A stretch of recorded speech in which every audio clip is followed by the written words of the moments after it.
Universe එක දැන් ඔයාට නවත්තන්න කියන දේ මොකක්ද කියලා අපි ටැරොට් වලින් බලමු. කෙනෙක් සද්ද නැතුව නිහඬව ඉන්නවනම් ඔයා එයා ගැන එක එක වැරදි දේවල් මවා ගන්න එක, වැරදි වැටහීම් ඇති කරගන්න එක නවත්තන්න. ඔයාගේ හිත ඒ දේ වෙනුවෙන් වෙහෙසන්න එපා. හැමදේම තේරුම් ගන්න උත්සාහ කරන එක නවත්තන්න. මම තව ටිකක් ඉවසුවොත් වෙනස් වෙයි කියන බලාපොරොත්තුව මත ජීවිතේ තීරණය ගන්න එපා.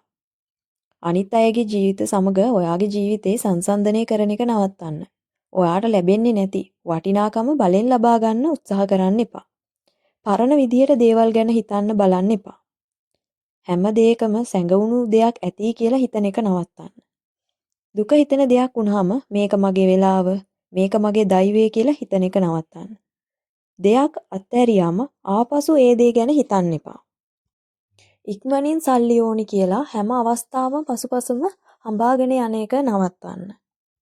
ඔයාටම කියලා ප්‍රයිවට් ට්‍රේඩින් එකක් ඕනි නම් මට WhatsApp මැසේජ් එකක් දාන්න, channel එක subscribe කරන්න. ඔයාට සුබ දවසක් වේවා.